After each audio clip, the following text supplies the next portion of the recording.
pray. Dear Lord, we give you thanks for giving us another day. Before the start of today's session of Parliament, we ask your blessing on the members of this chamber and all who support their work. May they be led by the Holy Spirit in the decisions they make, and grant them your peace as they study themselves amid the pressures and persistent problems and challenges. Throughout this day and week, may they do their best to find solutions to pressing issues facing our nation and its people. As we seek to pray not only today, but every day. As let now the Lord's Prayer, as we say, Our Father, who art in heaven, hallowed be thy name. Thy kingdom come. Thy will be done on earth as it is in heaven. Give us this day our daily bread, and forgive us our trespasses, as we forgive those that trespass against us. And lead us not into temptation, but deliver us from evil. For thine is the kingdom, the power, and the glory, forever and ever. Amen.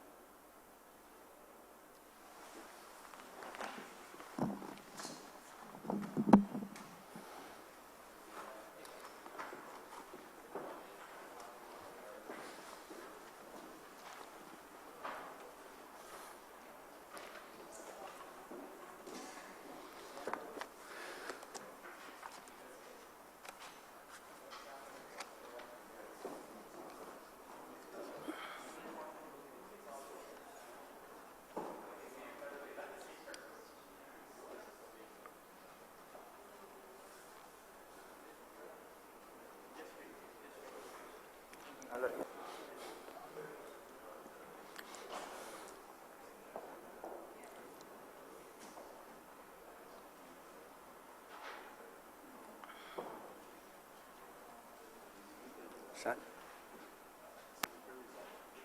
You ready?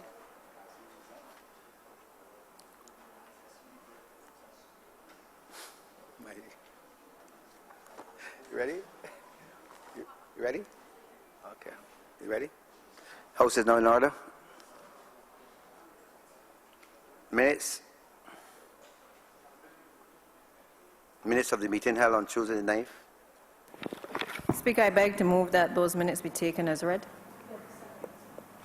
The question is that those minutes be taken as read. All members in favor say aye.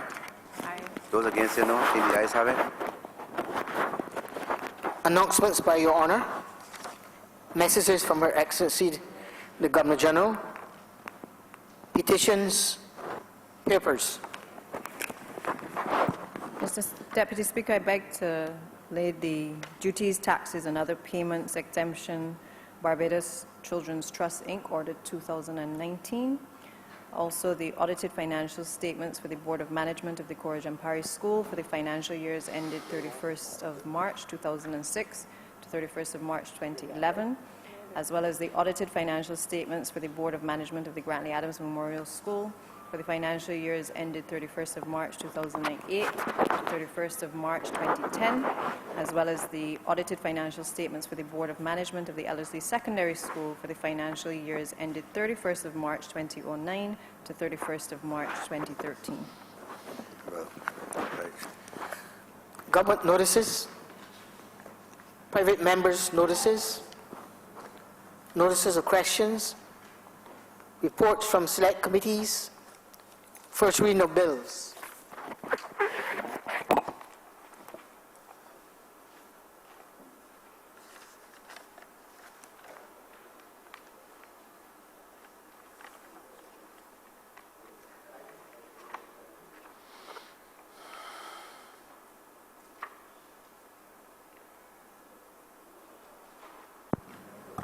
Mr. Deputy Speaker, I beg to move the first reading of the Customs Amendment Bill 2019. Okay.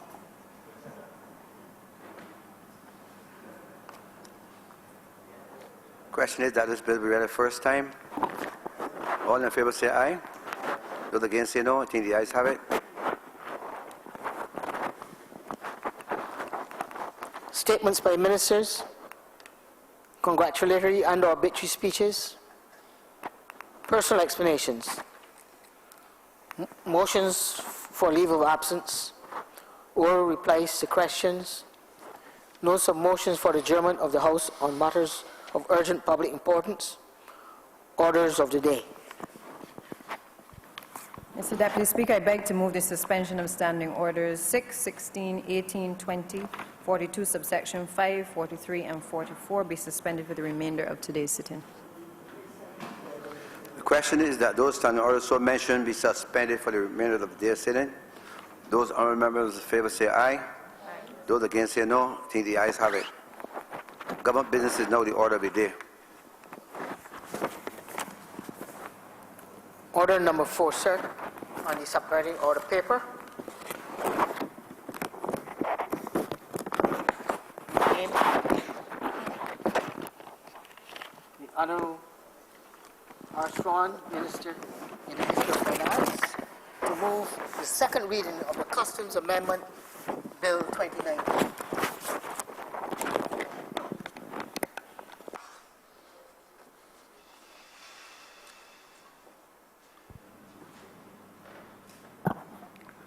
Honourable member for Christchurch East Central. Good morning, Mr. Deputy Speaker. I rise to move in this parliamentary debate the amendments to the Customs Act, which, sir, in 2019 is quite important given the focus of the government in modernizing and transforming all of the operations within the context of the Barbados government. And so the amendments before the House in this particular bill, sir, is part of the government's efforts to deliver the Barbados Economic Recovery and Transformation Program. But within that program, sir, the Customs Department and the reforms and the focus with respect to the rebuilding of that department, sir, is quite critical to the success of the program. Now, there's a bit of history to this particular amendment, sir, which I want to provide some context to the Chamber, because earlier this year, we would have, through the Honourable Member for St. James North, would have piloted a number of amendments as it relates to the Advanced Passenger Information System. Right. Whilst these amendments before the Chamber today is focused on the Advanced Cargo Information System with respect to the Customs Department. In that instance, sir, that spoke to immigration as well as customs, and this element, sir, focuses mainly on the Customs Department and how the Barbados government intends to modernize and to bring the Customs Department, sir, fully into the 21st century. And these amendments will allow for the implementation of the Advanced Cargo Information System to be able to so do. But, sir, this has a long history in the context of CARICOM, because the Honourable Prime Minister, in her budget statement of this year, would have indicated that when she was Attorney General in the previous Barbados Labour Party administration, that a lot of the prep work was done with respect to putting the mechanism in place for CARICOM to produce what became known as the model bill, which would give effect to these amendments. And so I just wish to, on that basis, sir, speak to the fact that the CARICOM heads of government would have seen the need for this collaborative and strategic approach with respect to the administration of the various customs departments across the systems, and sought then to bring that harmony or harmonization of effort with respect to the various customs departments. And so at the 13th special meeting of the CARICOM heads of government, which was held in April 5th, sir, of 2008, because as you would appreciate, sir, in order to reach that stage, a lot of the work would have been done at that particular point in time by the previous Barbados Labour Party administration, which would have gone into the in a sense, the agreement of the heads of CARICOM in April of 2008 with respect to being able to bring the efforts with respect to this legislation to fruition. But more than just the legislation, sir, it is really about the mechanism through which the sharing of data and information, sir, not just within the region in the context of various customs departments, but certainly, sir, from a security standpoint, that there needed to be an apparatus put in place to make sure that from an intelligence standpoint, and certainly, sir, from the perspective of the movement of goods throughout the region, and of recent, sir, you would be aware that there have been issues relating to human trafficking in the region as well, sir. And so therefore, it meant that you needed to have an appropriate mechanism in place to be able to share information about vessels moving throughout, sir, the CARICOM or Caribbean region. And therefore, from a security standpoint, it is critical, sir, that the manifest or the information about which a ship or vessel, aircraft, what have you, sir, is carrying, that information is shared well in advance before it actually reaches the dock, in this case, with respect to cargo, or in the case of the airports, that you have that information in advance, so that customs officers can prepare in advance, knowing that this is what is reportedly on a particular vessel, and that the process then, sir, with respect to screening or risk management, can be adopted to suit, sir, what the various contents of the vessels may be. Because as you would appreciate, sir, in a very dynamic world, as things moving around the systems, we need to make sure that we have the systems in place to be able to deal with any specific set of cargo and have the conditions right, sir, not just for the protection of the officers performing the examinations, but certainly, sir, with respect to any other personnel that may potentially be exposed, so that you can have the appropriate mechanism in place. And so, sir, this mandate reflected the need for the strategic change, in a sense, in the governance structure of the member states to establish a more integrated, effective and efficient environment that will facilitate international trade, sir, while strengthening the security of the borders of participating member states in a coordinated manner. Because with the best will in the world, sir, with the nature of how goods are manufactured these days and transshipped, sir, and all of that, we all know that there are issues relating to rules of origin with respect to the WTO and the various mechanisms for trade facilitation. And so therefore, sir, the sharing of information with respect to not just what's coming into Barbados, but certainly in the context of, given that we have made agreements with respect to CARICOM goods versus extra-regional goods, sir, and the level of access with respect to these things, then it meant, sir, that once you have a platform where data can be shared, that there could be the potential for misinterpretation or lack of clarity will be diminished because of having the facility to share in advance, sir, various critical pieces of information. But what it also does, sir, is would create a much more integrated focus with respect to the sharing of knowledge and resources across the various customs departments across the region. But, sir, the Advanced Cargo Information System really is a computer-based information system.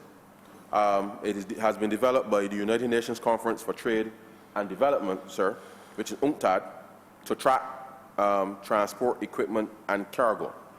And so, therefore, sir, the ACIS will enable customs departments to basically to examine in advance, as I said, documents presented for import and export, and determine whether any item, including small arms and light weapons, require special attention. And so, sir, in the 21st century, as we seek to modernize government, of which certainly the Customs Department is a critical piece of the infrastructure with respect to, first and foremost, sir, the maintenance of the national security objectives of the country, and then second to that, sir, the revenue performance in terms of trade and business facilitation, that the introduction of the advanced cargo information system will allow for that, for us really, sir, to really give the officers within the department and the department the ability then to be able to function more fully in what, as I said, sir, truly the 21st century. Now, the timing of this, sir, is actually quite, in a sense, fortuitous, perhaps coincidental, because as I said to you, sir, this was agreed by the heads of government, the CARICOM heads of government in 2008, April. So that would tell you, sir, that between then and now, 2008, April, let me be very, April 5th, sir, to be precise. Yeah? April 5th, 2008. This was agreed Yes. at CARICOM heads of government. So just for clarity, April 5th, 2008, sir.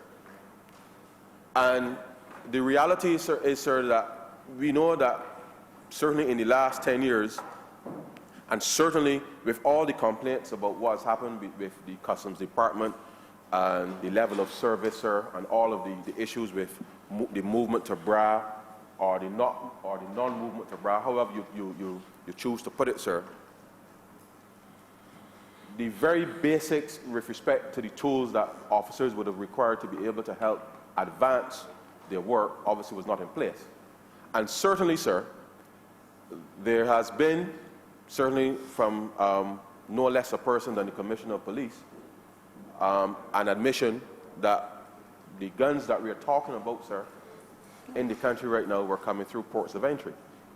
And therefore, sir, this speaks to the fact that whilst we have come to this, to government, sir, to rescue Barbados, a lot of the very basic things, sir, that are required on a daily basis for officers, not just within the Customs Department, but certainly across government, sir, to be able to better safeguard the interests of Barbadians, we now have to put in place. And the Honourable Member for St. Michael South can speak to from a port perspective, what is being done with respect to the enhancement of security from that perspective. Within the Customs Department, sir, we too are also enhancing the security within those areas that are deemed to be customs control areas. For example, there are many off-site warehouses, sir, across the country where the border extends, because for a number of us, sir, we may have seen when we speak about border security, one tends to think of the Bridgetown Port or the airport or Port St. Charles or Port Ferdinand, where there may be specific outposts.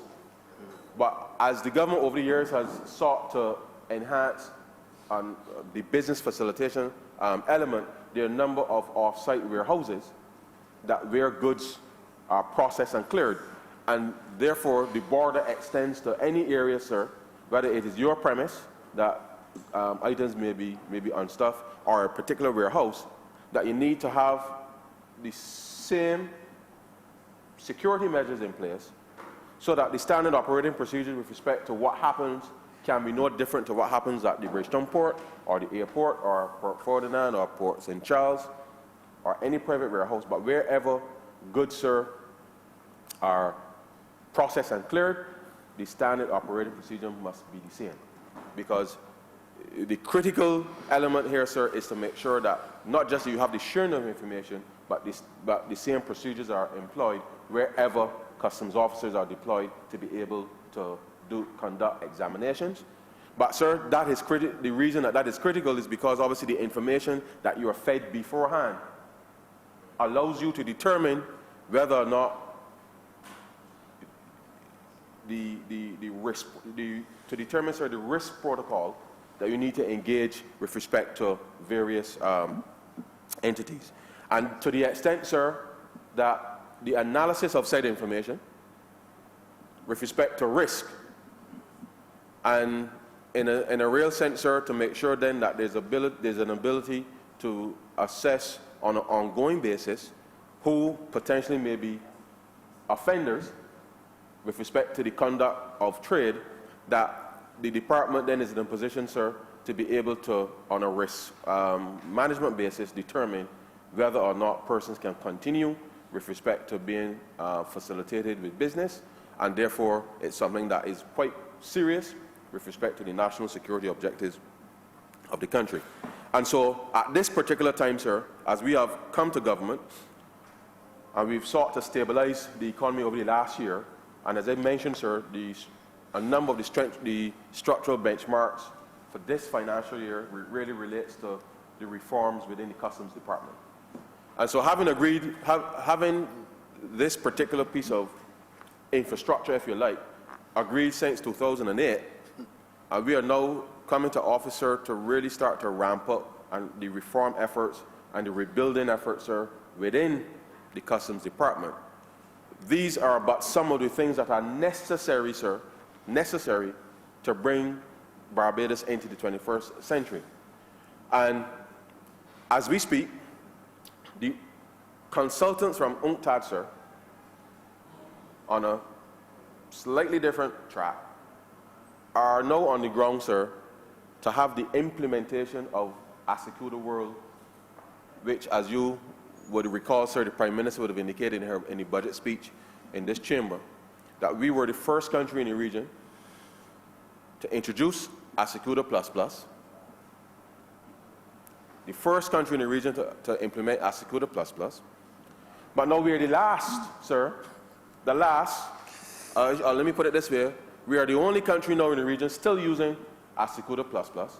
And so the UNCTAD consultants now, sir, are on the ground with a view to the implementation of or the upgrade, sir, for Asecura World by September 1st.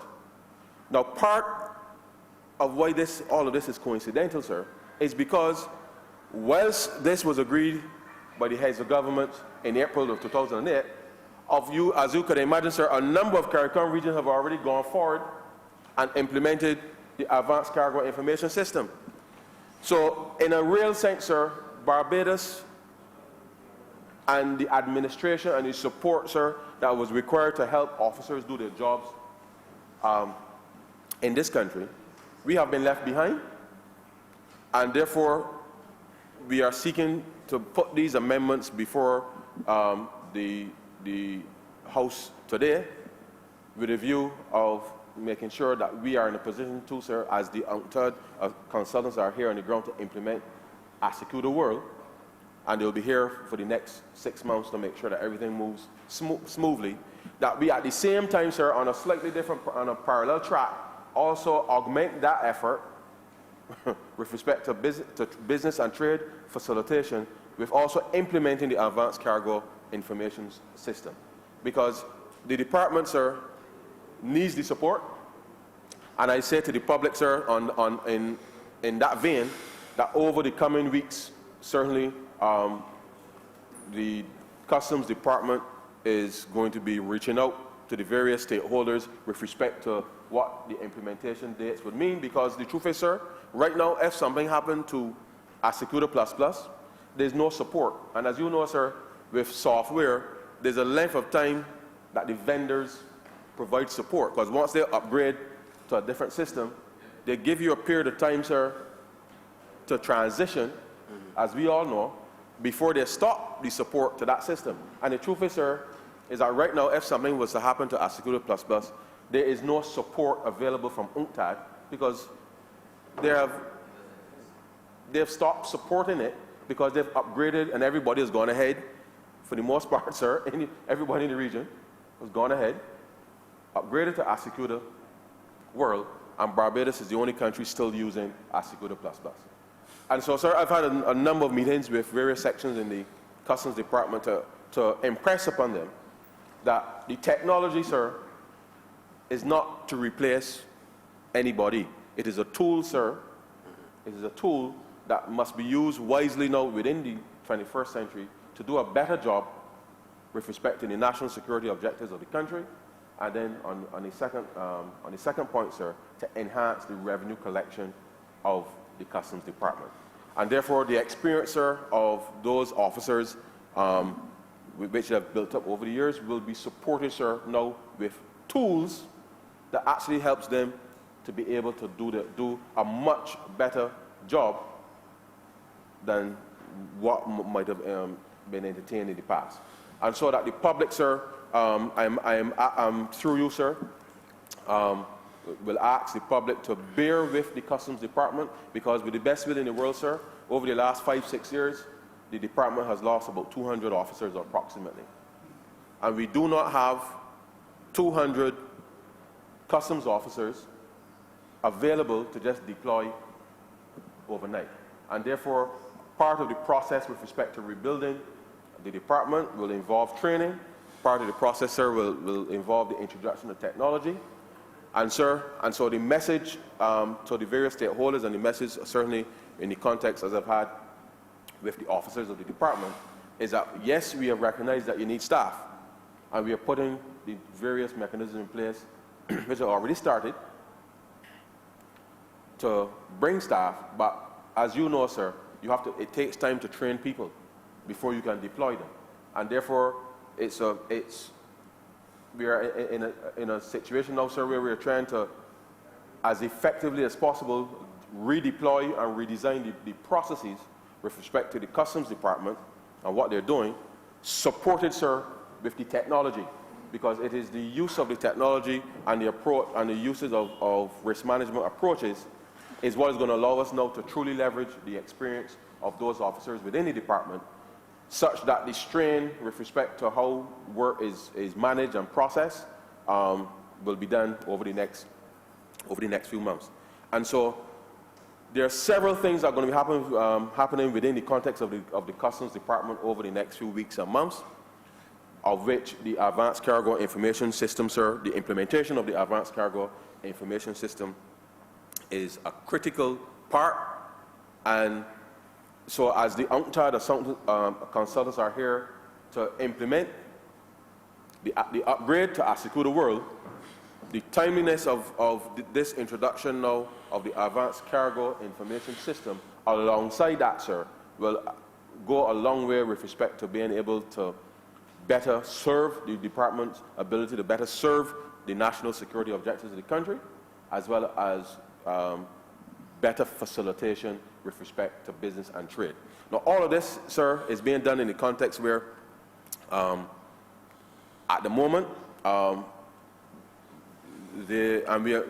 part of the reason, sir, that we are pushing to do this by September 1st is essentially, sir, to make sure that we do so in advance of the so-called busy season.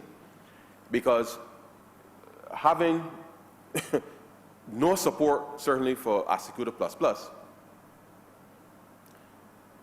at this particular point, sir, I must say, training has taken place on a couple of occasions with respect to its introduction. Some of that will resume, sir, on the part of the not just the customs officer, but the various stakeholders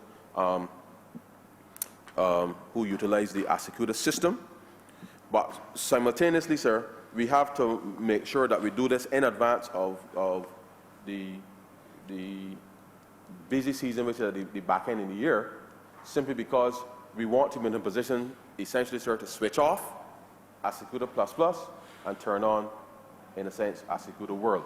Now, in that vein, sir, and this is why it is important from a public standpoint that the various stakeholders recognize that with the change from one system to the next, that there's bound to be either miscommunication or some misinterpretation with respect to the way that things potentially are done. But given, sir, that certainly brokers, importers, and all those persons have already engaged the testing environment with respect to this, then it is incumbent upon us to work with each other, sir, to make sure that when we do that switch over, that it is as smooth as possible. And therefore, it means that we have to engage with each other, the Customs Department as well as the public, sir, to make sure that we have as smooth a transition as possible. Now, the truth is, sir, and it is kind of heartbreaking, because when I think about where Asikuda ++ is on a DOS system, sir, and it's on a DOS system. And as you know, sir, I mean, not that there was anything wrong with DOS, but, sir, the world has moved on.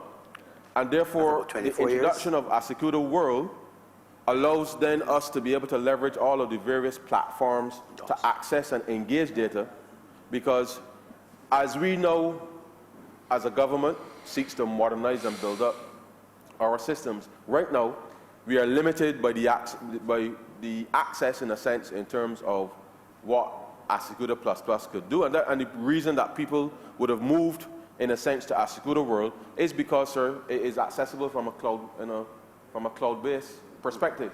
Okay. And therefore, access is not limited to the specific terminal that the application is actually installed. And therefore, the ease with which, for example, at the moment, if a customs officer has to go to, for example, Arabat or any off-site facility, for example, sir, in some instances, sir, officers have to leave where they are going to deal with a particular instance and come back down to customs house to be able to effect the transaction. And, well, not necessarily go back, but you have to, if there's anything wrong, they've got to go back to deal with it. And so therefore, sir, what we are essentially trying to do is to make sure that with the introduction of Assecuda World, and certainly with the support of the advanced cargo information system, because the key is, sir, is that you should know in advance what is in the container, because you have the information about what was on what the ship had on it first, in terms of the manifest, and have sight of the information beforehand, so that all the various pieces of documentation can be assessed in advance, so that when you go to a particular site, you can deploy the officers accordingly on a risk management basis. And I must say to you, sir, that throughout this process of the Barbados Economic Recovery and Transformation Plan, certainly this year, a lot, as I said earlier, a lot of attention really is on the Customs Department and a lot of reform efforts, which includes the introduction of a trusted trader program. But all of this, sir, is predicated on the use of technology, the provision of information in advance to allow the officers to be able to do the jobs from a slightly different perspective. And so to the extent that there may be a need for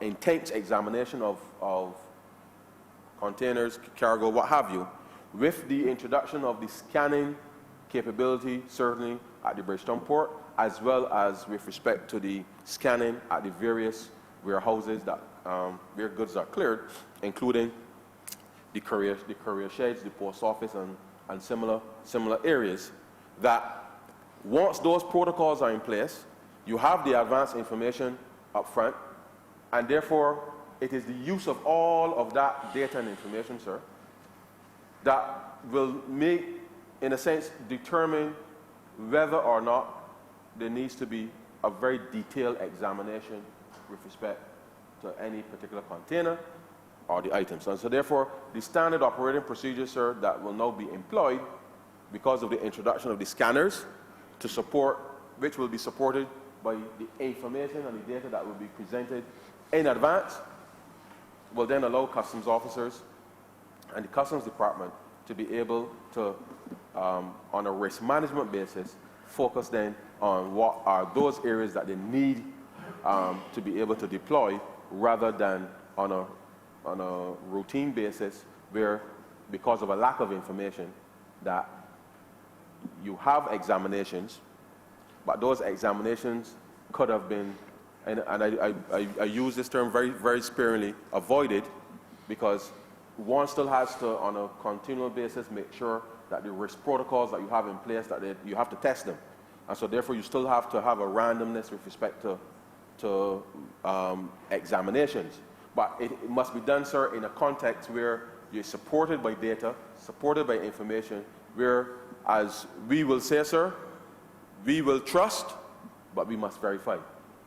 And that is the basis on which we now have to make sure that as we introduce these new technologies, that the engagement certainly with the private sector, the engagement with the customs brokers, the engagement with the public, sir, with respect to what is happening with respect to the Customs Department, that the department, first and foremost, sir, has the responsibility of making sure that the national security objectives, above all else, sir, that those are met, and the various reforms and introduction of technology is, in a sense, sir, to facilitate business and to do trade in a much more seamless fashion. And so, sir, the advanced cargo information system, sir, has the added advantage of providing transport operators and ancillaries with reliable, useful statistics and immediate data on transport operations, thereby enabling transport operators to improve day-to-day management and decision-making. Now, sir, this is absolutely critical because logistics and transportation, sir, and I know we've had some debate in this chamber about transport recently, but the logistical side of this, sir, is absolutely critical. Because as you know, the transportation of goods, transportation of people in an economy is absolutely critical for growth to take place. And so to the extent, sir, that as part of the reforms that certainly I know is ongoing with respect to the Bridgetown Port, as well as the Customs Department, there's been long-standing complaints, sir, about the length of time that it takes to clear items, the costs with respect to demurrage, and all of those issues with respect to the consequential costs that add up, sir, which then ultimately, sir, is passed on to the consumer. So the reality is that, sir, is that the introduction and the use of this to help improve the processing times is very critical to also the logistical side of things, sir, with respect to being able to make sure that, one, the operations of not just the port or ports, because I don't want us to just single out the Bridgetown Port. I mean, that's where perhaps a lot of the focus with respect to costs may come from. But the reality, sir, is that any port, the use of this information, or the effective use of this information, sir, will allow for a better management with respect to the flow of work, such that the logistics behind transportation of whether containers or cargo to and from can happen in as seamless a manner as possible.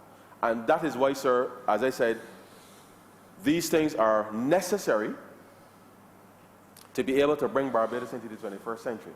But the sufficient condition, sir, is to engage the various stakeholders as to why it is important, such that whilst it is necessary, in order for it to become truly effective, we have to engage all of the stakeholders within this process, that the need to change, sir, the way that things are done, not just within the context of the Customs Department, but within the entire logistics process with respect to the movement of cargo in and out of Barbados.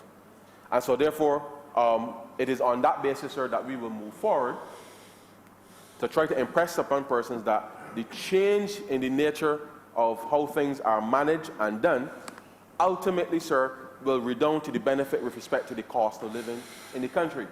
Because the times that items are moved are critical, because if you can imagine, sir, notwithstanding the fact that the intent of this government, sir, is to literally transition to a 24-hour economy. But the reality is, sir, is that the times that goods are moved in the country affects the cost. And therefore, it means that when we clear items, when officers are deployed, when the port is engaged, all of these things, sir, add up to the cost of doing business in Barbados. And therefore, we will dissect each element, sir. And as we have done at from the very start of this process, we have engaged persons to say that the government is intended to make sure that this process is as inclusive as possible. And therefore, the focus now is to reposition Barbados, sir. We've spoken for a number of years with respect to Barbados being a transshipment point, but we haven't put the mechanisms in place, sir, and done the necessary changes where it matters to be able to bring effect to that. And the reality is, sir, that once we're able to do these changes, introduce these pieces of technology, and you actually use them, sir, to its capacity, then it means that the more business can be done within the context of the jurisdiction. And therefore, it means, sir, that the economy then starts to grow a little faster, simply because we've been able to drive home more efficiencies to the process. And so the logistics, sir, the logistics as it relates to transportation is a very important side effect, if you like, with respect to the effective implementation of this. But that means, sir, that the stakeholders must be engaged as to what that means. So rather than having goods stuck in traffic on the highway when the evening comes, yeah, or when the day comes, sir, it means that as we relook the entire process in terms of when items are cleared, traffic management, how goods are deployed and moved, it's a very important part of the reform. But that's not a customs function. But it is the customs can facilitate it by making sure then that the effective implementation of not just the advanced cargo information system, but the full, sir, reform process that we are looking to engage means now that whilst we are working to improve on our end, it means that other persons too must be involved in the process and be committed to making those changes with respect to being able to get things done. Now, sir, the truth is that an important component of this ASIS concept is its inherent ability to enhance the process of regional integration. And it provides the Customs Department with the capability to track, monitor, and profile, sir, cargo in or through the region to ensure that both timely and appropriate action is taken by customs and law enforcement officials. Now, as I said, sir, this is work that was started by a previous Barbados Labour Party administration. It was agreed by the heads in April 2008, sir. And the reality is, sir, is that, you know, Barbados has always been in the forefront with respect to regional integration. And, sir, and long may remain so, because the better that we work together, sir, as neighbors, means that we can, in a sense, sir, reduce some of those administrative burdens and costs with respect to doing business with each other, sir. And therefore, one of the things that we have always sought to do, sir, is where young enterprise may be wishing to export, whether regionally or internationally, sir, the reality is that once we are in a position, sir, to be able to track using this information, it means that we can provide prospective young business people or established business people, sir, with relevant information that helps them to plan their business affairs. Because if we know that there's a specific issue in an area, then the monitoring mechanism then allows for us then to be able to help navigate any specific trading issues. And as you know, sir, things are happening at a very rapid rate today, and the extent to which the government can share and update the various stakeholders is critical, because the truth is, sir, when, as the old adage says, sir, time is money, and the reality is that once persons can make decisions in a shorter time frame as possible, then it means then that they can deploy resources, sir, accordingly. And so whilst this is on the part of the government to be able to one, put the legislation in place and to do the various upgrades with respect to the IT support, it means, sir, that our business community and the various stakeholders equally, sir, must be engaged to also do similar upgrades to be able to access the information. And as part of our reform process, sir, that we have engaged, for example, I suppose, sir, for the benefit of the chamber, you would have heard the Prime Minister indicate in her address in the budget that the Customs Department has not had an appointed controller since 2005, I believe it was. And we have, yes, who happened to have my name? But we have, sir, as part of the rebuilding of the Customs Department, in the last few weeks, sir, we have advertised for the post of controller, as well as deputy controllers as well. There are meant to be 3. And this, sir, this demonstrates the seriousness that this government sees the rebuilding of the Customs Department as a critical department for the success of the Barbados Economic Recovery and Transformation Plan. And once those persons are recruited, sir, we have also engaged a long-term customs expert to help support that management team. We have also, in recent weeks, sir, we have established a customs officer for position because there were a number of officers within the Customs Department who were designated as clerical officers, who were essentially performing customs functions. But because of the name of the position, sir, you would have had some issues with persons being transferred, which obviously impacted the department. So we have since corrected that, and we're in the process, sir, of making sure that those persons who perform customs functions are so designated as part of the rebuilding effort with respect to the department. But with that, sir, that is not enough, because as I've outlined here, sir, for the Customs Department to be truly effective in the 21st century, and I'll speak to another matter shortly, it means that those persons charged with the responsibility of performing customs duties, it means that their skills must also be enhanced. Because if we are asking persons, sir, to engage the technology and using a lot of this data, then it means that the skill set, sir, of customs officers for the future must change.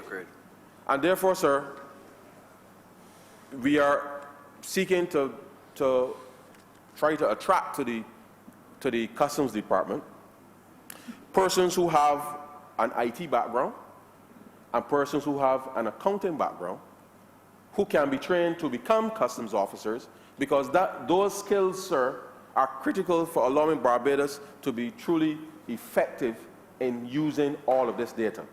Because it is the mining of the data, sir, the interrogation of the data that is critical. Now, sir, those are not the only 2 important skill sets, but I'm saying that the skill sets, along with the existing experience of the customs officers, that they need to bolster within the actual department itself for those customs officers to have those skill sets that will learn from the experienced officers, sir, but moving forward, that with the use of technology, that we have officers who can engage various business enterprises because they have the skill sets to be able to look at the books of the various agencies and make a determination as to whether or not things, in a sense, add up.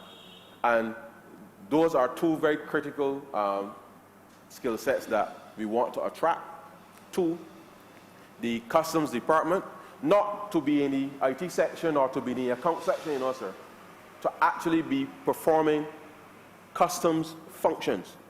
Because in this day and age, sir, with the various skills with respect required for trade facilitation, sir, and I must say to you, sir, that trade is perhaps the most data-intensive area that one could ever want to be involved in. And it means, sir, that the department now must develop a specialism, if you like, sir, within the context of customs officers with respect to the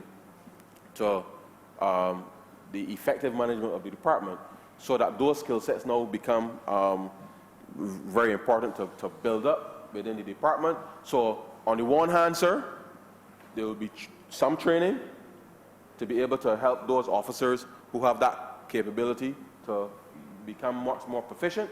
But by the same token, sir, the intention is to kind of accelerate it, where if persons already have such skill sets, they can train to become customs officers, and therefore be in a position then to truly, sir, take advantage of, as I said, these are the necessary things that we have to put in place to allow the customs department to function.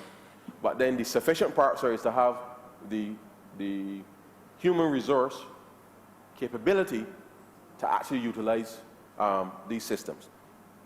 And so this is really part of the rebuilding, in a sense, sir, is almost to be starting from scratch, in a sense, because it's an opportunity now, sir, to mix good customs experience with some good technical skills, and hopefully, sir, that it is that immersion of skill sets that we believe will be, the customs department will be better able to respond to a whole host of demands on the customs department, which has developed over the years, and it's something, sir, that we want to be able to promote so that the department can respond as effectively as possible to the needs of the public.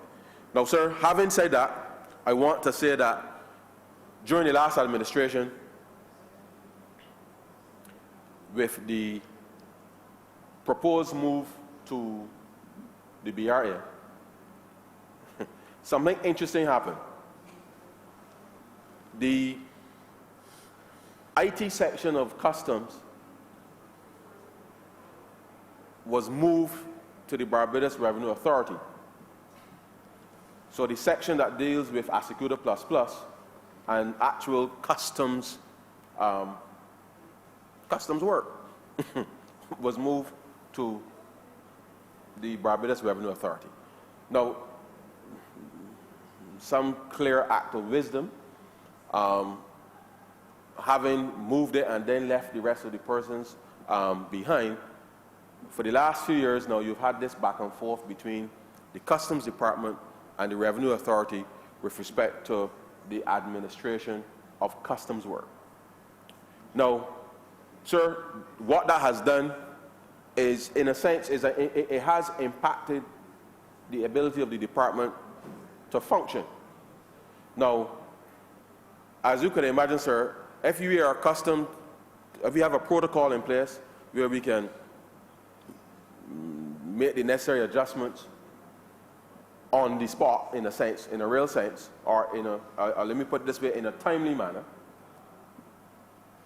and then all of a sudden, sir, I now have to come and ask you and wait for you to assign somebody for them to get back to you, to get back to me, so that I can inform my officers as to how to respond. Then what that has done, sir, is that has created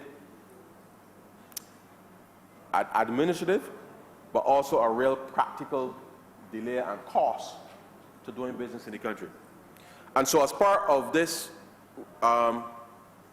upgrade to Asecuda World, sir, we are in the process of populating or re-establishing the IT section within the Customs Department, simply because, sir, it is customs work. And therefore, the customs must have the appropriate tools to do the job that we ask of customs. Because right now, sir, if you go to the Bridgetown port or anywhere now, and there's something peculiar that may need an intervention, then what invariably has to happen is that the officer there has to, and this is how it works. You inform the controller then speaks to, well, not speaks, you have to write, because you know, in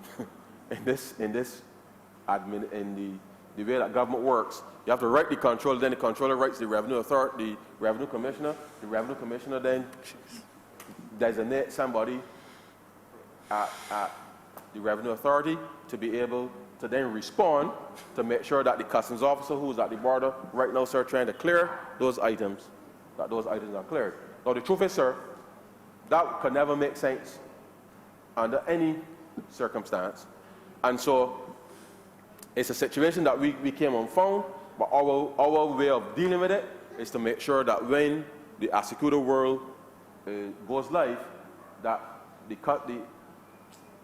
Customs Department has, again, an IT section capable of doing that work, so that from a real practical standpoint, sir, it means that any issue that comes up can be resolved by customs, as I said, in as timely a manner as possible, simply because the truth is, sir, if the officer at the BRA happens to be working on something else and has a myriad of things that they're working on, then it's just something that they're adding to their plate, because it's really not their focus. But that was something that was set up by the previous administration, but we intend to deal with it in this way as we upgrade to Asicuda World. And so therefore, as it's something that in conversations with not just the customs officers, but even with the members of the private sector, they've expressly said that this thing does not make sense. And the truth is, sir, I don't know how anybody could have conceived that this thing could make sense previously, but we are going to correct it as part of this upgrade process. Now, sir, in addition to what I just mentioned earlier about the capability to track and monitor, the introduction of the ASIS will also give the opportunity to enhance cargo supply chain security through pre-arrival screening protocols, as well as procedures to assess the level of risk and thus target shipments before their arrival or departure that may pose threats to security. Now, sir,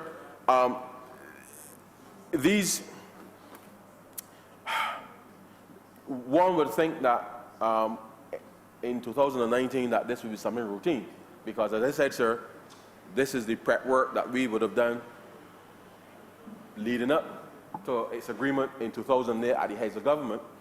But as you well know, sir, a lot of things were left languishing. 10 years.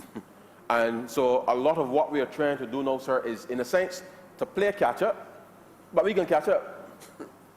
Because we are committed, sir, to doing the work that is in the interest of Barbados and Barbadians.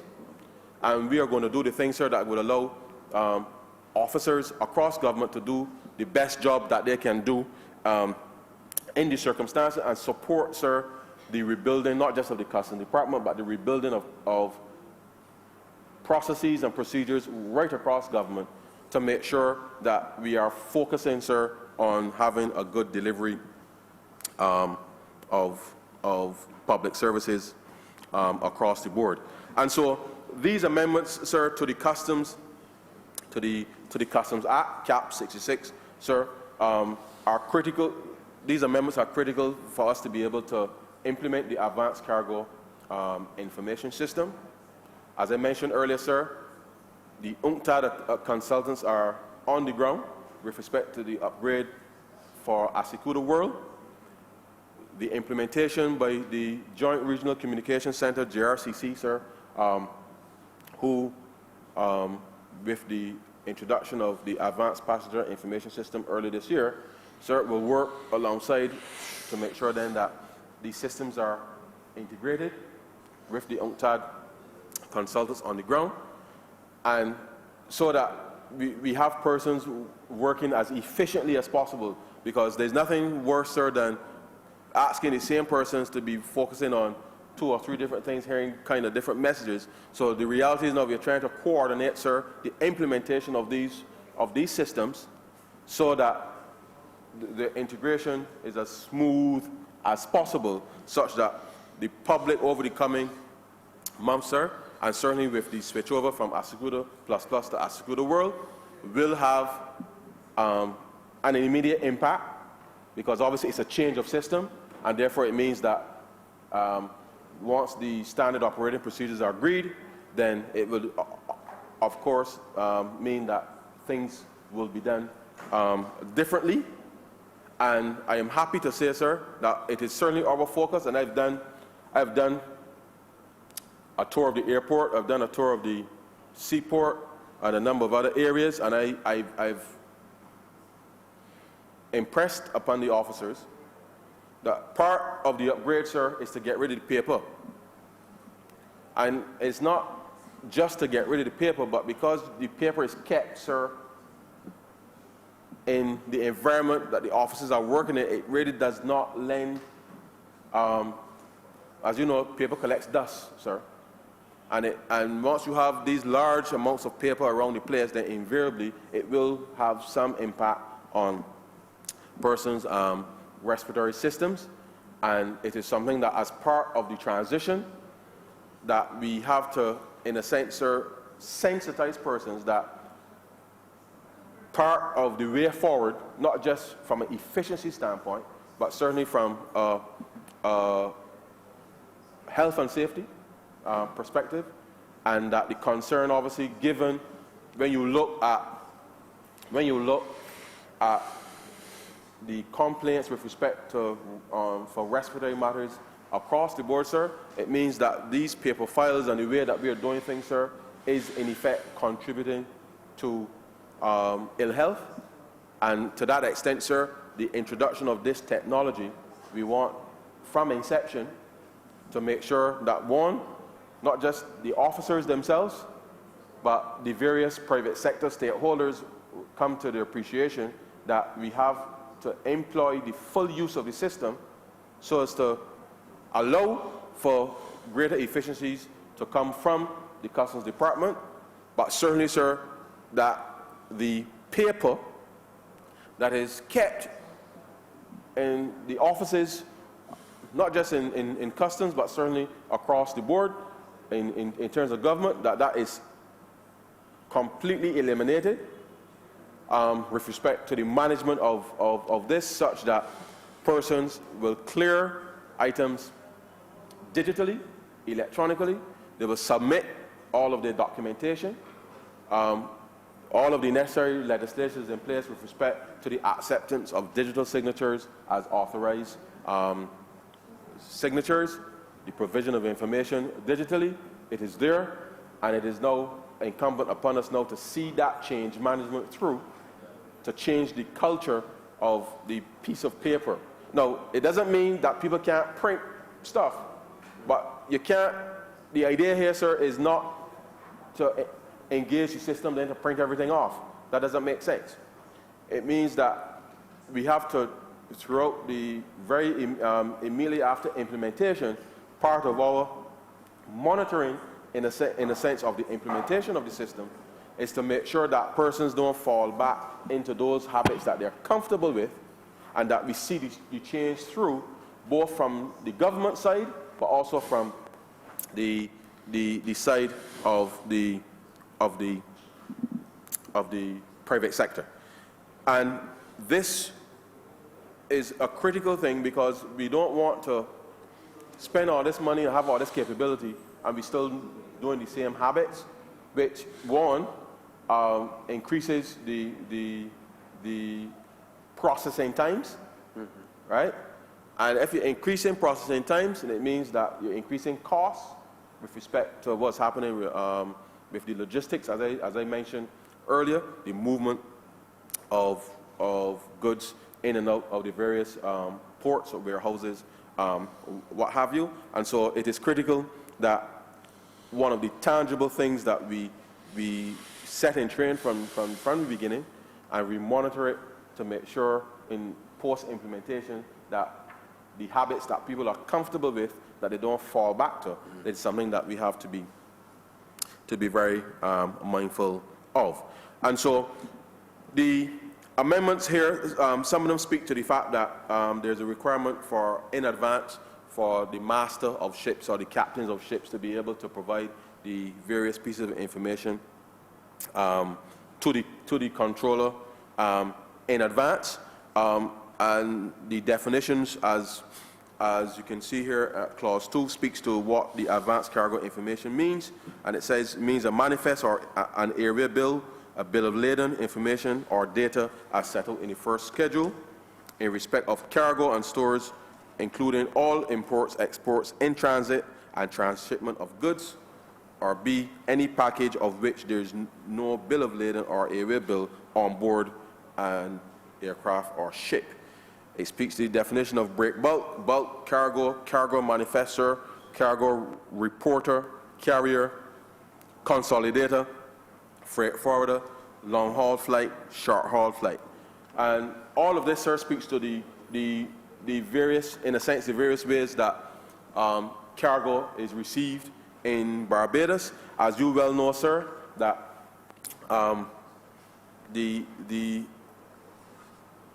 in today's day and age, especially, sir, with capability where there's less than container load, the information from a consolidator is critical, because each of us in this room, sir, may not have enough to fill a container, but we may take our items to a specific freight forwarder. They will consolidate the information, so therefore, and come as one shipment, and therefore the ability to know who is shipping what, where, with the value, all of that information is absolutely critical, sir, to the process. Clause 3, sir, speaks to the duty of the master or ship or commander of an aircraft in terms of what is required of them with respect to the cargo. And all of this, sir, is in this, as you could appreciate, sir, outside of aircraft, obviously, which will arrive much faster in terms of in the jurisdiction than ships, then it means that the exchange of information, the timing of that is absolutely critical with respect to being able to be allowed access, in a sense, into the space. And so the clause 34, clause 3, 34.5, it says the master of the ship, commander of an aircraft, the agent of or master of, the master of a ship, commander of an aircraft, the agent of the master or commander respectively, and every cargo reporter shall at such time as is stated in subsection 6 provide the chief operation officer of the JRCC with the data set out in the first schedule in an electronic form or in a form that is approved by the chief operations officer. And so, sir, the schedules speak to a breakdown of the specific information that is required to be provided. And the truth is, sir, when we made the amendments earlier this year with respect to the advanced passenger information system, there's much similarity between, in terms of the structure of the databases, between the APIS and the ASIS in this sense, except that obviously in that one you speak to people, in this one you know speaks to cargo. And therefore, sir, it means that in a real sense, not just from a cargo perspective, but with the use of the APIS data, use of the ASIS data, support with Asekuda World, the Trusted Trader Program, and all the other technologies in place, it means, sir, that the Customs Department and the government will have the capability now of mining all of this data for a whole, to make sure that, one, our national security objectives are met. Two, that the business and trade facilitation objectives are equally met, because as I mentioned earlier, the effective implementation of these pieces of technologies, if you like, the integration within our systems with respect to the standard operating procedures at the various ports of entry with respect to whether passengers or cargo, sir, will make a substantive difference with respect to what is, not just from a revenue standpoint, but from a processing standpoint at the various ports of entry. And I will take this opportunity, sir, in the case, just to indicate that we have the government, as we have said before in this chamber, the government has introduced the kiosks at the airport, sir, as part of an effort to modernize the processing of persons through immigration and customs in that instance. And so therefore, as we travel the world, sir, we go to various jurisdictions and we put in our information, we scan our passports, we check in, we do all kinds of things digitally, sir. And the reality is that Barbados now has to make sure that we are not left behind by technology, because when people expect, in a sense, a certain procedure, because if you travel all around the region of the world and you're seeing these things happening, then when you come to Barbados, you realize, but what's really going on here? Then people start to question the value proposition for Barbados. And so, as we've done with the advanced passenger information systems, and that is in the process of being worked out, and certainly as the airport expands, in a real sense, sir, the introduction of those kiosks supported by the advanced passenger information system is in a real sense, sir, to allow, once the airport expands, for more traffic to come through the airport, sir. It means then that the processing of that traffic becomes easier and we're able to manage it. And therefore, all of these things, sir, are designed to make sure that from a processing standpoint, that we are able to respond to the needs of persons. And so these amendments today, sir, are just, as I said, to bring something that was agreed in 2008, really, sir, given that a number of countries in the region have already gone ahead with the implementation, we are seeking to make sure that, one, we catch up, and when we catch up, sir, you know, once Barbados catches up, we will take the lead. But the point is, sir, we are playing a little bit of catch up here, but this is being done in the context, sir, of the rebuilding of the Customs Department as part of the Barbados Economic Recovery and Transformation Program. And as I said earlier, with these changes, sir, in terms of the introduction of technologies, the public can expect greater communications coming through the various stakeholder arrangements coming from the Customs Department with respect to the impact of these things. We will try as much as possible, sir. I know it's crop over and people didn't want to hear about customs and all these things, sir. People partying, but whilst you're partying, just be aware that your government is working to make things a little easier. And the reason we are pushing to have this done by September is because we don't want to have implementation in the midst of all of the imports coming at the back end of November and December. So therefore, we need to give ourselves some time to implement, sir, and engage persons to make sure that anything that pops up that we can deal with. And I ask the public's patience, because something that really should have been done at least 5-6 years ago, with respect to this is with respect to our school of the world.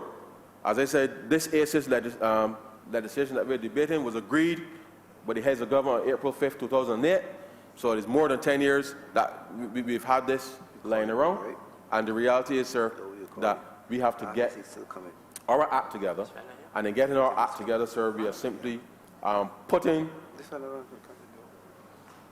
the systems, the infrastructure, as well as some change management in critical areas, sir, to make sure that not just the rebuilding of the department, but the way that government engages and does business, not just internally, but certainly with respect to the public, sir, that over the course of the next few months, I hope that Barbadians will be able to feel much more comfortable about how they engage with the Customs Department, how they engage with the wider stakeholders within the process of whether it's the British port or the airport, sir, that we fix those issues that needed to be fixed.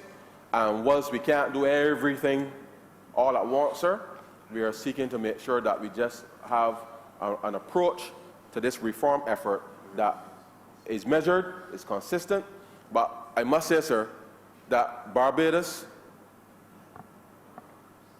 in order to get out of this hole that we are in, sir, we have to push hard to make sure that we get these early wins create some momentum, and this is part of creating that momentum, sir.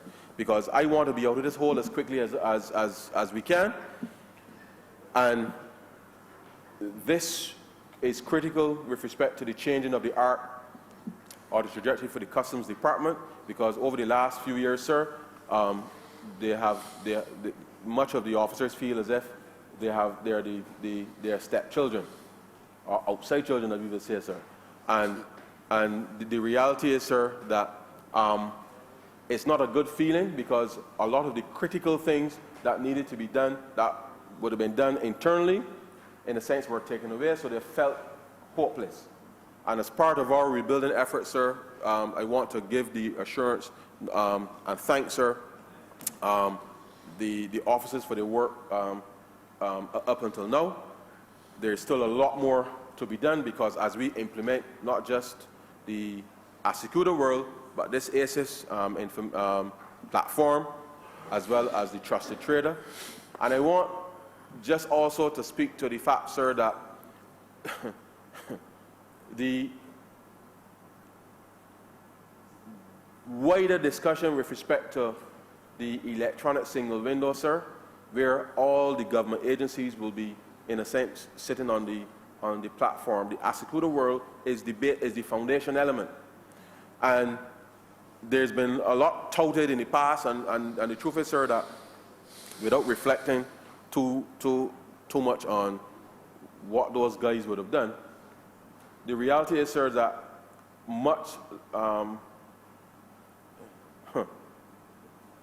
there's a lot to be desired, sir, because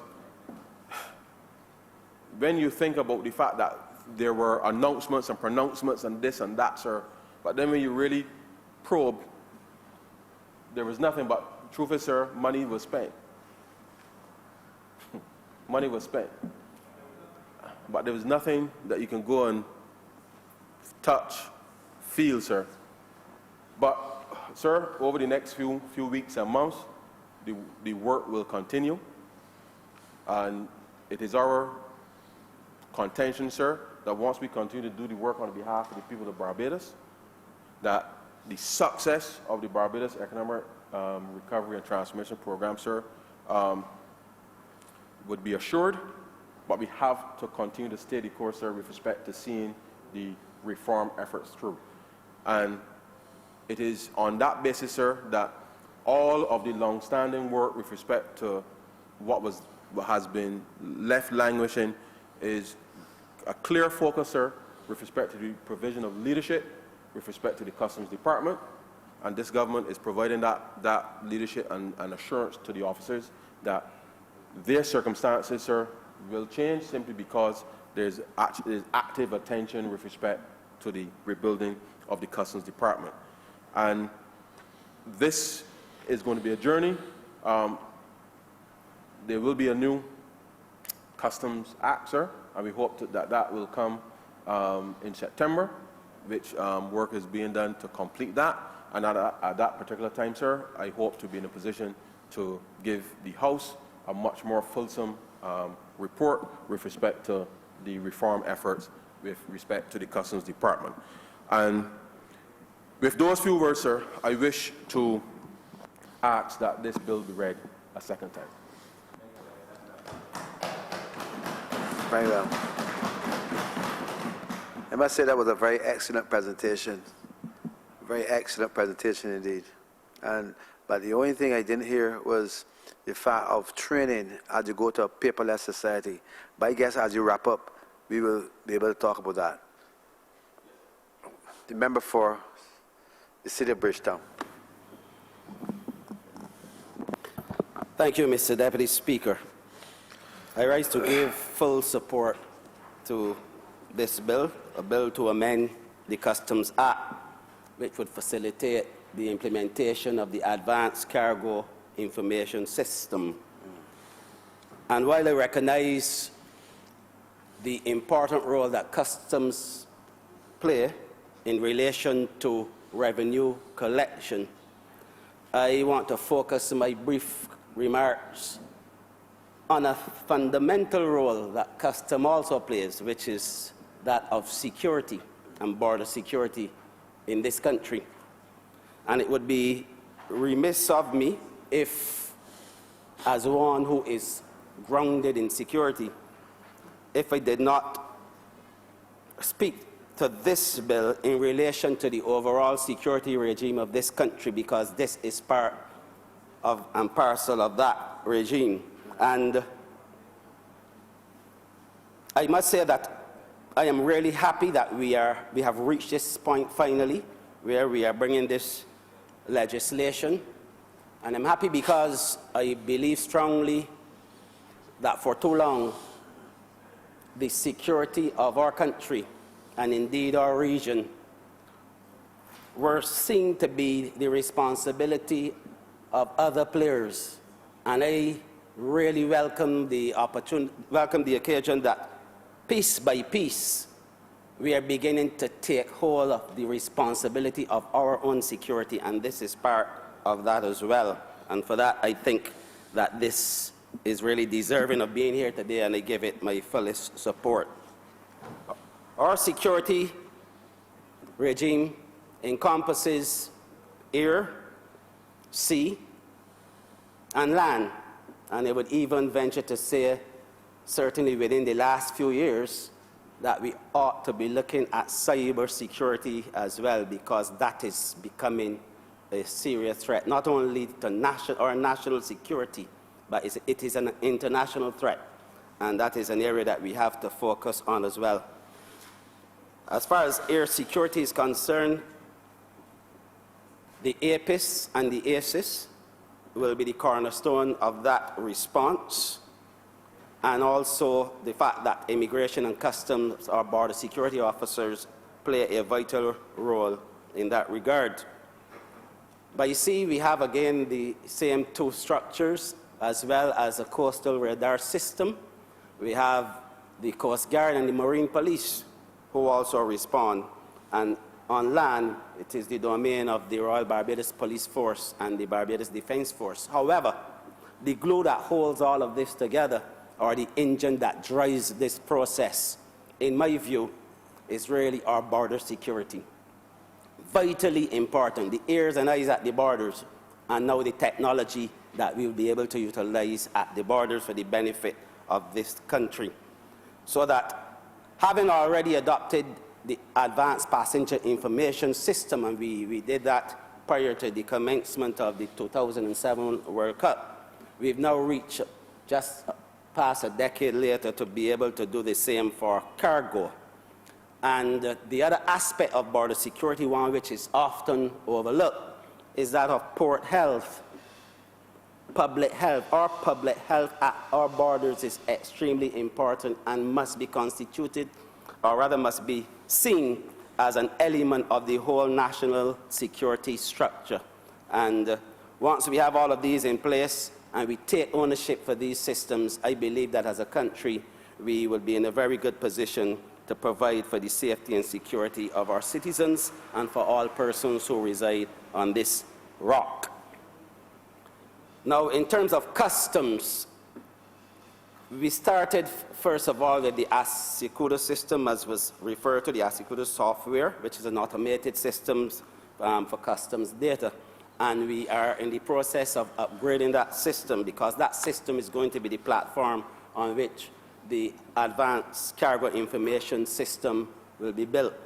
And that is a very, very transformational aspect of our security in many ways, because we know, and it has been discussed at length for the last several months as a result of the high incidence of illegal firearms on the streets of our country. And this government has taken responsibility for that in terms of being able to respond, first of all, by way of the scanners that have been purchased for the use at the port. And now this Advanced Passenger Information System, all of these together with the response by land and sea of the security forces will enhance our security by a long way, to a large extent. And so this makes this very, very important. Now, this system And I'm glad that at the last, I believe it was in February in Haiti, at CARICOM Heads of Government meeting, that this was given a new life in terms of not only implementing the system, but legislating both the APIS and the ACIS. And that was within the framework of the heads of governments determining that we must adopt a regional counterterrorism strategy. And that strategy involved these two mechanisms. It's a mechanism and a strategy that was conceptualized by the CARICOM Agency for Crime and Security, which is headquartered in Trinidad and Tobago, with consultations with regional counterparts like the Caribbean Customs Law Enforcement Council, and as well as members of the international community. There are several benefits, Mr. Speaker, that can be derived from having this advanced passenger information system. First of all, this enhances regional integration, because what this does is that it forces us to really come together as a region in terms of sharing information that's vital to the security of our countries individually and collectively to this region. And that is something that seemed very, very difficult to achieve over the last several years. But in the same way that APIS has done, I am absolutely certain that we will achieve the results with the ACIS, because the Advanced Passenger Information System, which has been with us now for over a decade, has been a solid foundation not only for security responses, but preparations and training to deal with international security problems and to also assist our neighbors, both regionally and internationally. And so this is what I anticipate will be the outcome of having legislated and implemented the advanced cargo information system. Another benefit certainly is the harmonization and standardization of approaches, which will then produce a win-win situation for stakeholders, including security and those business entities that utilize the services at our ports of entry to move their cargo. It also gives our customs officers a greater opportunity to be able to categorize cargo, which would make it easier for them to be able then to handle and to deal with the cargo. And this is something that is very, very important, because by being able to do so, we will be able to improve tremendously the way that we do business in Barbados. And if you look at some other countries that have similar systems, you'll recognize that there have been a lot of benefits that have been derived from these systems. In Rwanda, for example,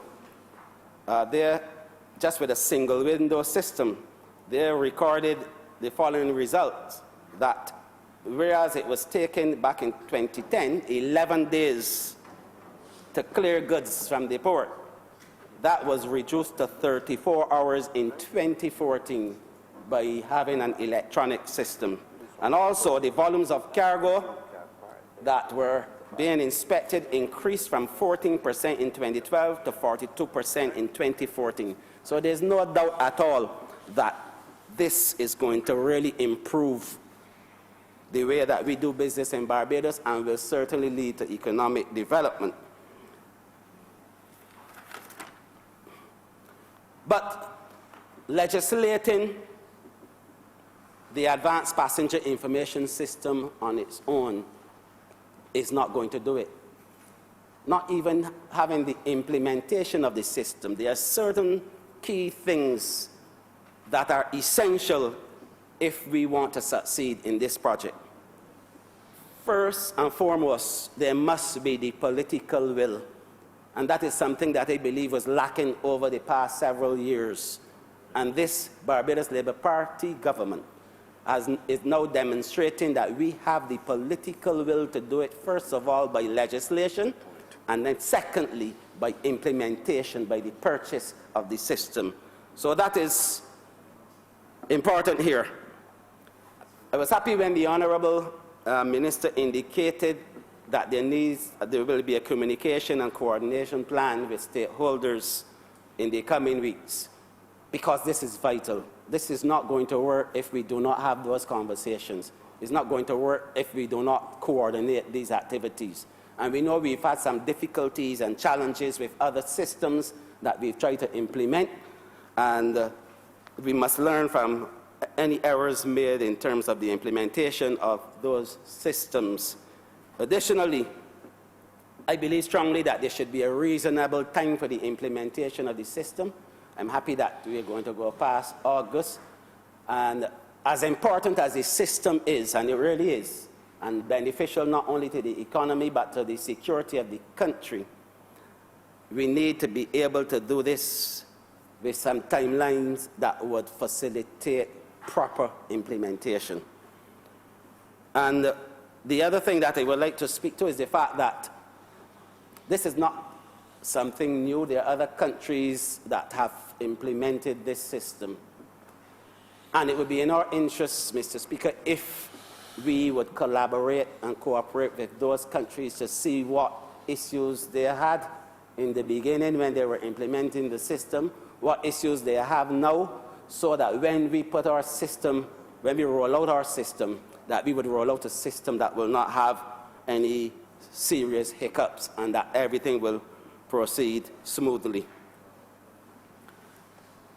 The question of customs and law enforcement is one that we really need to address. And I believe that the time has come more and more where we ought to provide a level of training to our customs and law enforcement officers, including immigration, that the whole posture of customs will shift somewhat to that of law enforcement, because there is no doubt whatsoever that if we are going to provide a safe and secure environment for development to take place in this country, that without all of the financial resources to have large forces and highly sophisticated weaponry and all of the other things that go along with that, it is vitally important that our borders are fully secured, and that those who are the eyes and ears, those who provide the surveillance of our borders, that they are trained not only physically, but also that they have the mental toughness to recognize the importance of the work that they do at the borders, and customs certainly is one of those. I remember some years ago, while I served as an officer in the Barbados Defense Force, that customs law enforcement was deemed to be so important by the government of the United Kingdom that there was a shift in the security assistance that was provided by the government of the United Kingdom, where the focus of that initiative was done through the customs officer who was based here from the United Kingdom here at the High Commission, because they saw at the time that customs played the pivotal role in terms of preventing human trafficking, gun smuggling, drugs and other contraband from coming into the region. And that is the emphasis that was given at that time. I remember also interacting with the Caribbean Customs Law Enforcement Council, again, because they played a very, very vital role. But I believe that the time has come, as we spend money, and these systems are very expensive. They are. But the truth is they value for money because of the benefits that they bring to the country.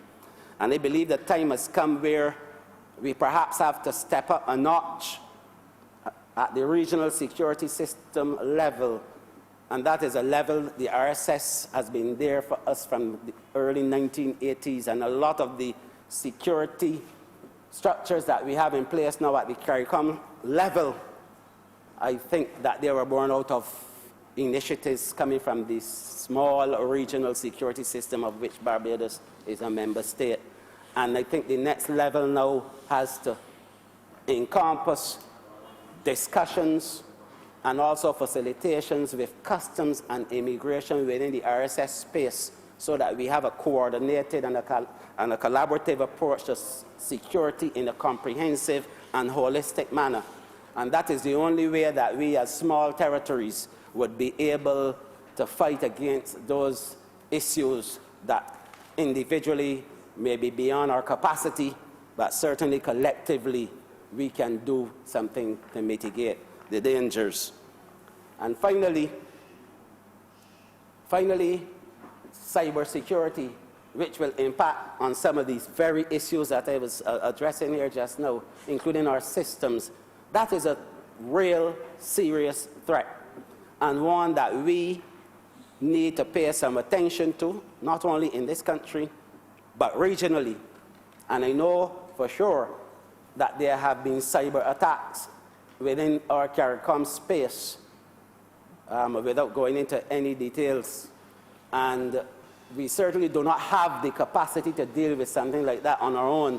And an integrated approach is absolutely necessary, an approach that would see us, for example, formulating some cyber emergency response teams or CERT teams within the region that would be able to assist any member state that is impacted.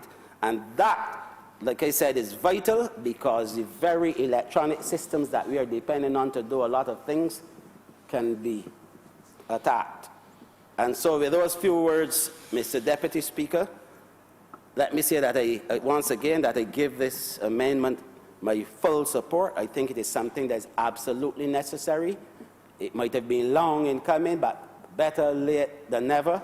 And I am happy to be part of a government that recognizes the need to enhance the security at our borders, and that in spite of whatever difficulties we are going through economically, that we can still find the fiscal space to be able to provide those border agencies with the necessary funding to purchase equipment that I am sure will keep each and every one of us safe and sound. With those few words, I'm obliged. Great. Member for St. James North. I thank you, Mr. Speaker. I take this opportunity to intervene in this debate as Minister with responsibility for immigration.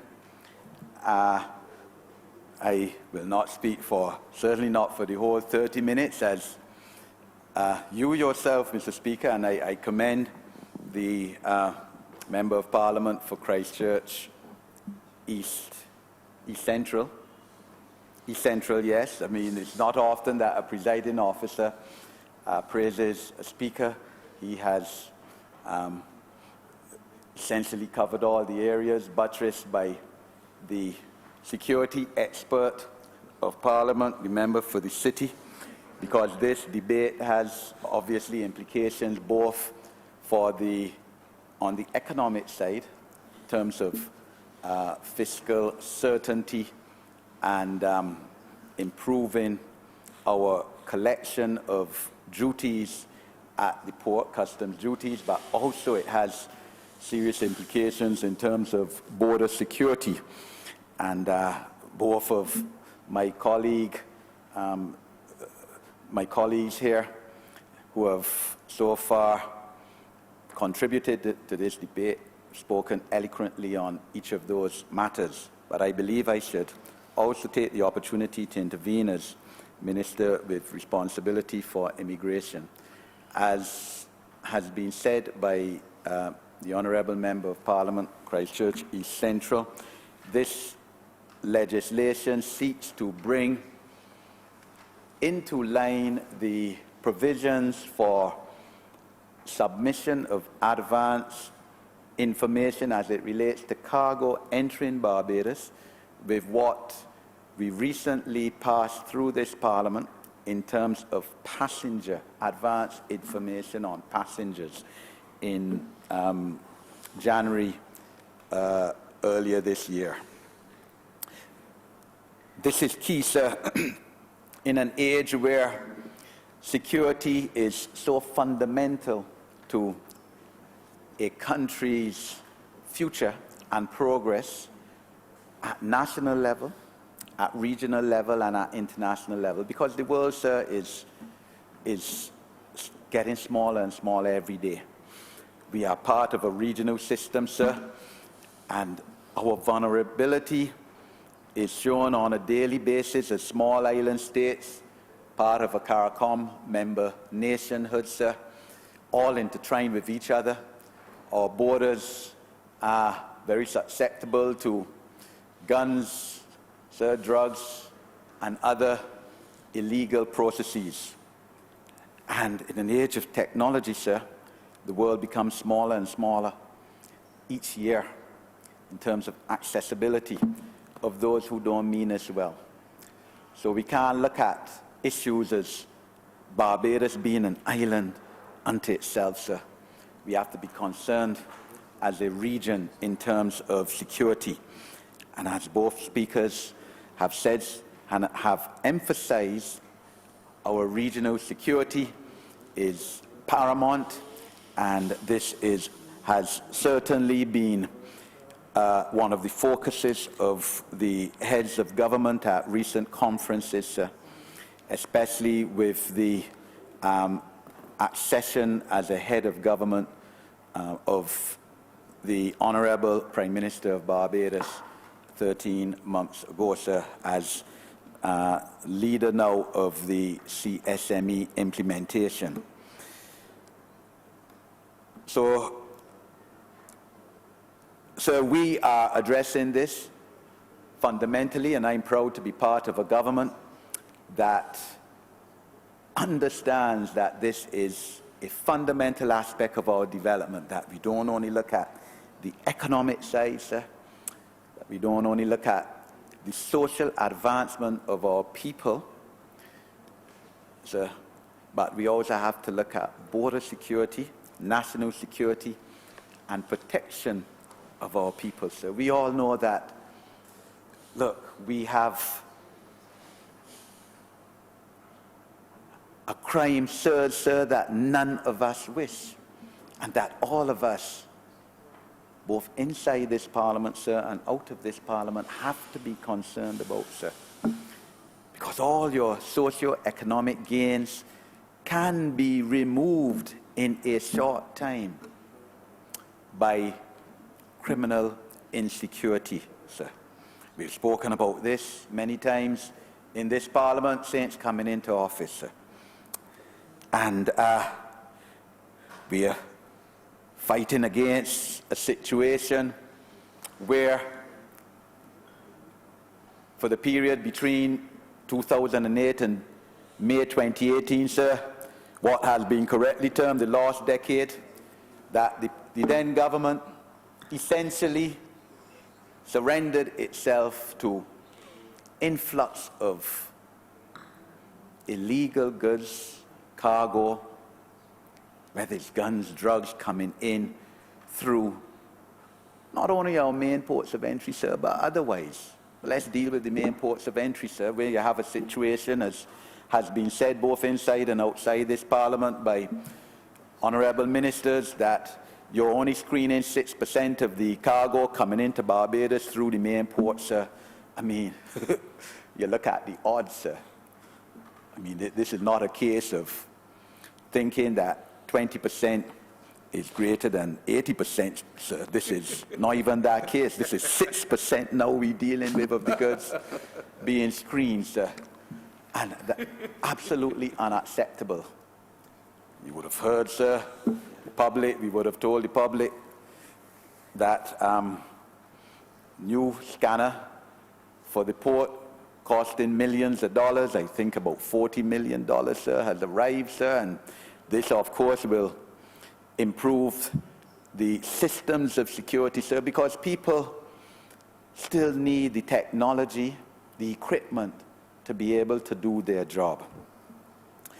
And we as a cabinet, of course, with the responsibility, as I said, for the national security of the country, move to plug these holes, these obvious holes, these holes that should have been obvious to any executive, to any cabinet,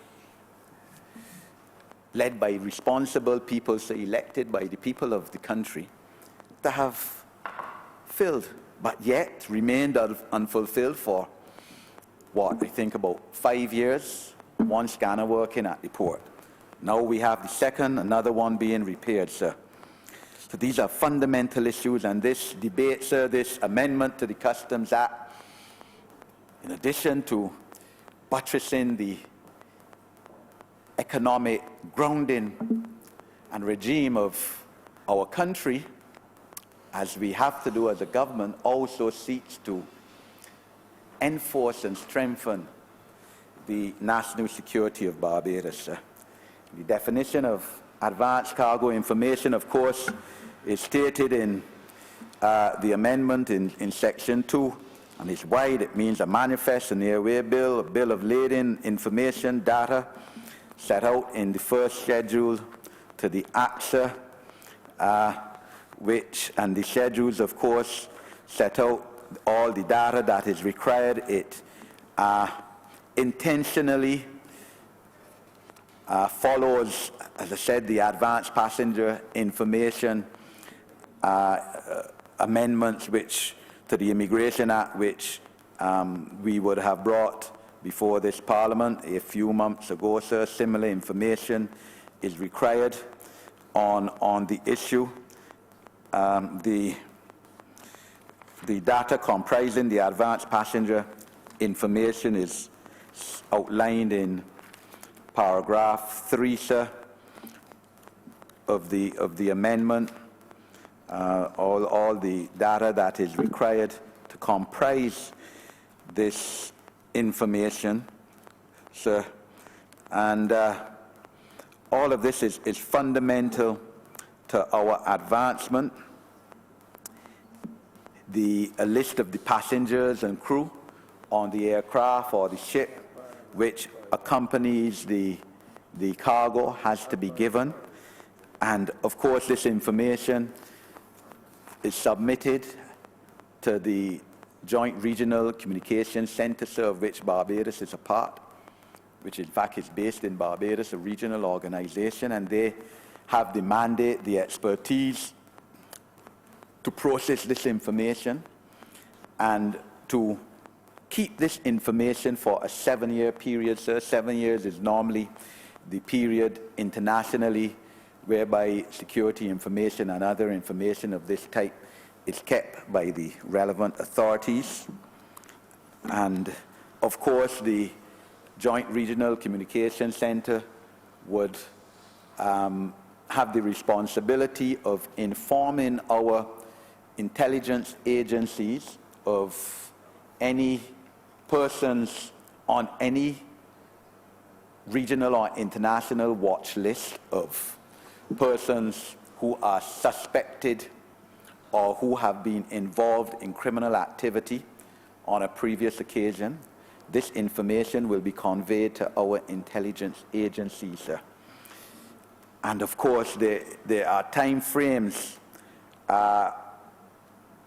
before which this information has to be given before the ship or aircraft reaches Barbados or is expected to arrive in Barbados. And again, these time frames, sir, mimic to a very large extent the time frames which are provided for in the amendment to the Immigration Act on the APIS. 40 minutes information, data provided shall be provided in the case of a commercial aircraft no later than 40 minutes prior to the departure from the last port of call. In respect of a private aircraft, no later than 40 minutes prior to the departure from the last port of call. And in the case of a ship or aircraft arriving outside our domestic space, and our domestic space essentially is the CARICOM region, no later than 24 hours prior to the arrival.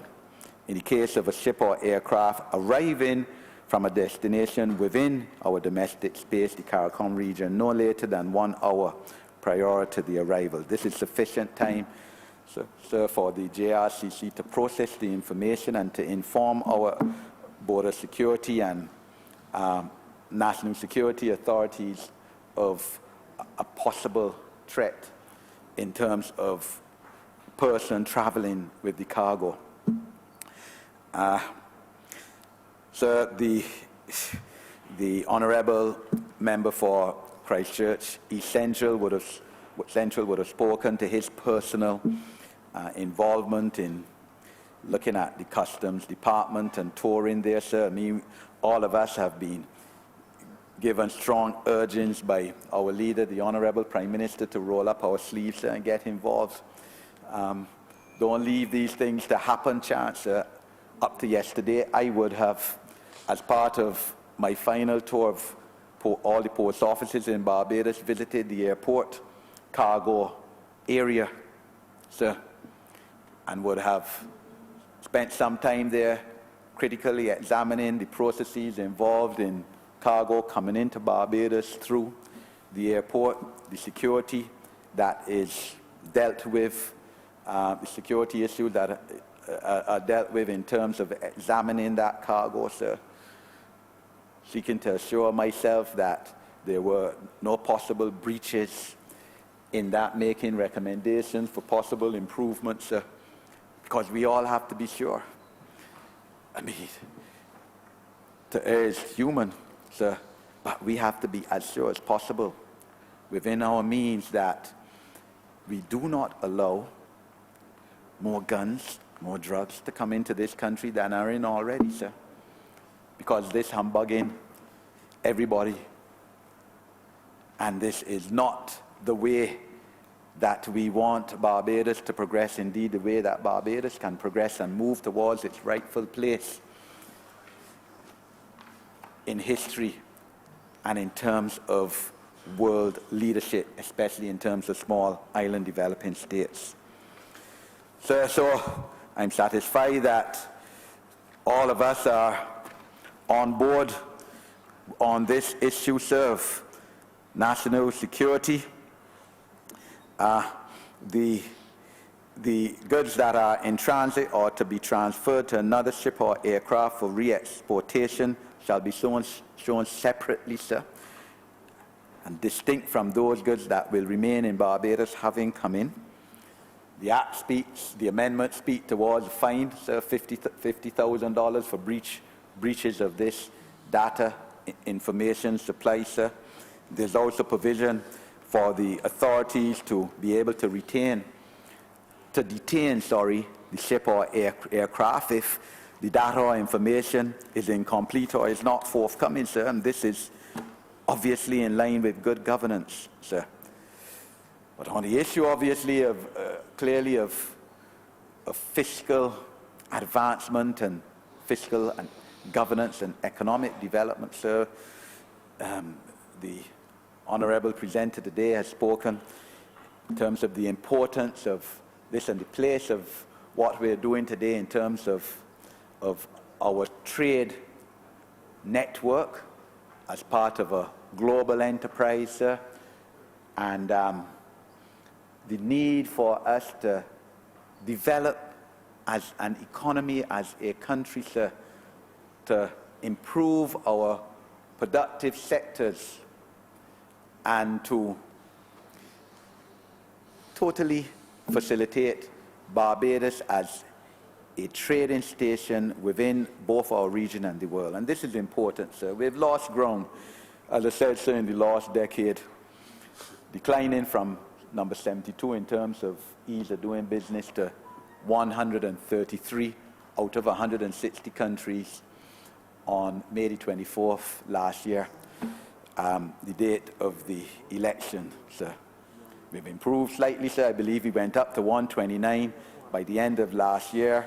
Sir, I'm sure that by the end of this year, with the procedures, processes, the initiatives that we're taking, sir, in customs, in immigration, in licensing authority, corporate registry, all of the departments, sir, that quite frankly, sir, it was embarrassing to go there and seek to do business. You have to take a whole day off for work up to last year, and even continuing, sir, to do business with these departments, sir. But we are working on these. We ask the country to be patient with us. I know at immigration, sir, as we speak, the Honourable Minister in the other place for Innovation, Science and Technology, again taking a hands-on approach. She's been at immigration quite a bit, sir, with her team and of both locals and international experts, looking to improve the systems at immigration, sir, in terms of the digitalization of the process and all of that. So customs has to be and will be part of this as well, because we all know the difficulty that it was, sir, to deal with customs, to get goods out of the ports, especially at Christmas, when, you know, relatives from overseas send down stuff to us at Christmas, of course, and it has to be done, sir. Customs will improve, sir. The Honourable Member presented this debate, spoke about the initiatives that are being done under his mandate to improve the customs sector, sir. Training is a key aspect, sir. And you, Your Honour, you and your wisdom, of course, pointed that out to the Honourable Minister. Training is a key aspect, and clearly not much training was done in customs and to their officers over that last decade period. And therefore we have to make up ground now, sir. Clearly, those on the front burner have to have knowledge of information technology, accounts, statistics, these kind of skills, and not only have, you know, ordinary clerical skills. This is important. They have to be given the information, sir,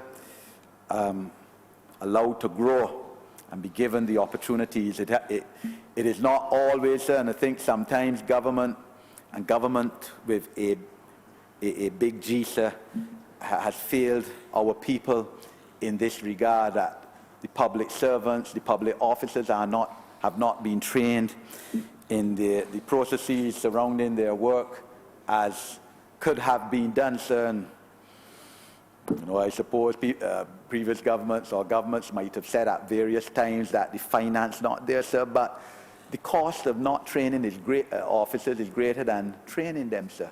That is the truth. So this government, I'm happy to say, sir, recognizes that with all that we're doing, sir, and having found a bankrupt economy, virtually a bankrupt economy, coming into office May last year, sir, we still realize the importance and the significance of finding funds to train those who are in the public service, especially in key areas, sir, such as customs. And this is being done, sir. This will be done. Of course, sir, we look forward, as the Honourable Member for Christchurch East Central said, is being done, to reform of the Customs Department and to institutional strengthening of that department, sir. Key aspects, sir. The department is too important for this not to be done in terms of institutional strengthening at the human resource level and the technology level, sir. And of course, the Honourable Prime Minister, who ultimately has overall ministerial mandate for the department, sir, would have 2 or 3 months ago created a new position referred to earlier in this debate of Customs Officer 4, sir, and which I'm sure, which in fact was an initiative that the trade union representatives of the customs officers would have been asking for a while before. The issue clearly of acting appointments, sir, in the Customs Department has to be addressed, not only in the Customs Department, sir, but throughout government, sir, and we recognize this. I mean, the Honourable Member spoke about the head of the department being someone in an acting position for well over a decade, sir. I mean, we can't continue along this line in terms of government, sir. And in my ministry, which of course, comprises a lot of internal affairs department, post, fire, immigration, especially, sir, on a daily basis. I am asked when this particular issue is going to be sorted out. Of course, the issue of the qualification order which the previous government brought in 2015 or 2016 has even complicated this matter even more, sir, by the truth. And it lies to us to again sort out this problem that has emerged. That, you know, the last government, sir, on that point, I'm not going to say that they did it with malice, sir. I think they didn't understand the implications of what those qualification orders would mean for a public service of, what, 27,000 people at that time, sir. And it has complicated issues throughout many of the departments, sir. And happy to hear that the issue of the acting appointments in customs at certain levels is being seriously looked at, sir, but clearly not only in customs does this have to be done, but throughout the length and breadth of the civil service, and in particular, sir, in the Ministry of Home Affairs. So, sir, I said I will not take up the full 30 minutes, sir. I'm a man who likes to keep my word, sir, and certainly I am in full support, sir, and happy to be part of this debate, sir, on this important point, both in terms of buttressing our fiscal and economic governance and tax collection mechanisms, sir, but also our border and national security regimes. I'm obliged to you, sir. Member for Deputy Speaker, I beg to move that this sitting be suspended until 1:45 p.m. the question is that this will be suspended until 1:45 p.m. this afternoon. All members in favour say aye. Those against say no. I think the ayes have it. The House is now suspended until 1:45 p.m. But before we go to lunch, I would just like to acknowledge my buddy and friend, boyhood friend, Bull Holman Adamson. Thank you. House is now suspended until 1:45.